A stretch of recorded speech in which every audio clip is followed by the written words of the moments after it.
Corona probably has had the biggest impact on almost all kind of trade and commerce in the last 100 years. Travel and tourism is the hardest hit. How best we can utilize the lockdown period to come over the uncertainty surrounding the pandemic? I think the demographic of the entire industry is going to change a lot. And so is the traveler, the way he's going to look at travel right now. And not going into the figures more because you've already said those, I think it's going to be a real challenge for them to come out, to travel, and to actually go forward with it. But saying this survival part, I think this is a time for us to reinvent, to re-engineer the entire thing and see how our suppliers are going to work with us and how we can take this forward in a positive way. Because I'm sure we will get out of it, though it does look very bleak right now and we're not sure where we are heading. But I'm sure we will get out of it. We've always been able to survive and thrive, and that's what we will again be doing. In very simple words, very simple terms, we are in ICU, and it's going to take a while for us to get out of it. It's going to be slow and long, and this is one time when we definitely need some help from the government. Having said that, we need to approach, or we have been approaching the government at two different levels. One is the center for all the loan and interest deferrals, and perhaps GST deferrals, and the second one is the chief ministers of various states and union territories on things like electricity on actual demand rather than contracted demand, on issues like liquor licensing, property taxes, municipal taxes, etc., etc. At the same time, we do have to remember it's a poor country. Our biggest challenge is people. Hotels employ lots and lots of people. The government directive at the moment says keep them all on, pay them full wages. Being a collect and pay business, we are not quite sure how that's going to happen. So that's one of the big things we're grappling with at the moment. I don't want to go into any estimates or guesstimates on what the future is going to be or how soon we recover or how bad it's going to be. We'll watch it on a daily basis. But our immediate problems are going to be loan repayments, interest repayments, and handling people. Thank you. We are the whole business is in a standstill, not only in India but all over the world. And as Jyoti Mayal as well as Bakaya said, the whole thing is going to be completely changed. It is going to be a new birth for the entire world. It's going to be a new birth for the tourism industry. The challenges are there, but I also feel that it's an opportunity for us to have a zero start.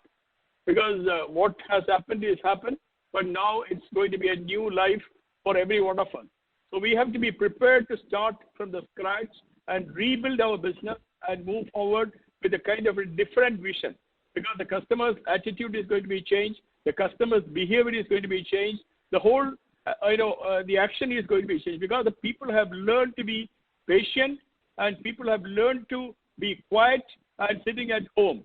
And they have inculcated new habits in their life. So based on that, the behavior will be quite different. As Bakaya said rightly, the industry is actually in real situation, bad situation. We have to protect the employees, we have to protect the families, we have to protect the society, we have to protect everyone. And as entrepreneurs, the government is looking for entrepreneurs, everyone is looking for entrepreneurs to support that. But as far as we are concerned, it stands still, and from March onwards, it stands still. Probably all of us would have paid the salaries in March, but April is a big question mark in front of us. So there has been larger support from the government. It is very evident because 3 months moratorium is nothing. We need at least 1 or 2 years. See, the tourism industry. I think we've all understood that what has happened cannot be changed, and what has happened is inexplicable in terms of damage to our industry. Having said that, there is a lot of solutions in management that we've been brought up with. Number one, if change is inevitable, you have to welcome it. So the first thing we have to do is to accept and embrace the situation that we have been given. Second, we need to reposition ourselves from the case studies of management. We have to use the opportunity now to reorganize ourselves, Tough decisions need to be taken by certain corporates that are over leveraged.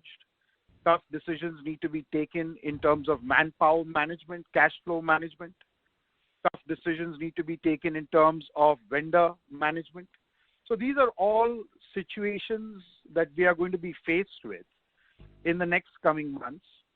And I think management has those answers. It's just a matter of taking all those solutions and implementing them. It's a matter of human resource management, because you don't want to retrench, but can you retrain your staff? Can you reprioritize their workload?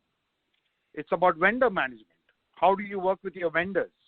There are people, travel agents and tour operators, small and medium size, that are out there in the market. They need to be addressed. They will have cash flow issues with creditors, with large B2B suppliers. So there are a lot of issues to be dealt with. I think the lockdown will help us take one day at a time to plan a revitalization strategy, which I think is very apt for the subject matter that you have today. So I think, thanks to Murari for getting us on board. I think the challenge, I understand Mr. Bhatia said ICU, but I don't see us coming out of this ICU at least for the next 6 months. I think the most important help, I know the government is trying very hard to help us out, and I'm sure it will during the course of the next few weeks. But I think the government needs to have a specific kind of debt sectorial restructuring, because I'm actually talking on behalf of almost 19,000 travel industry and partners, including airlines who work with us, who employ 26 lakh people.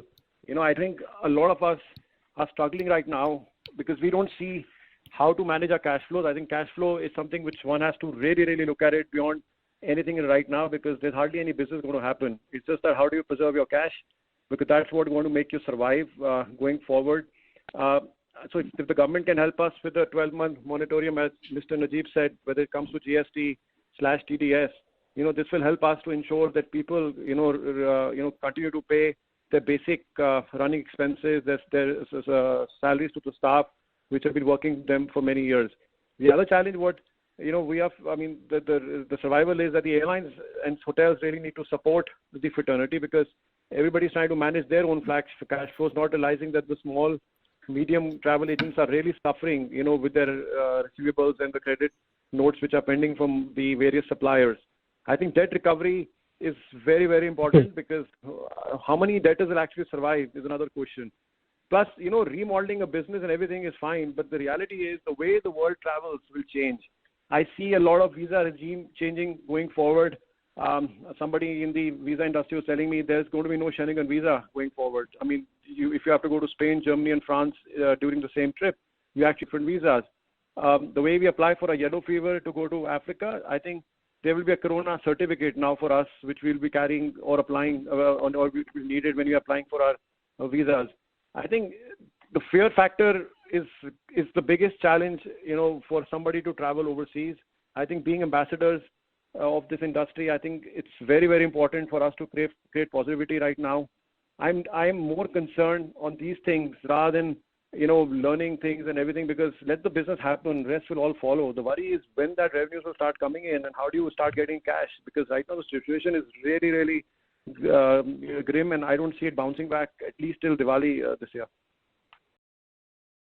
Continues to remain so. In the meantime, I think it's a good idea for us to introspect and evaluate our businesses the way we do them.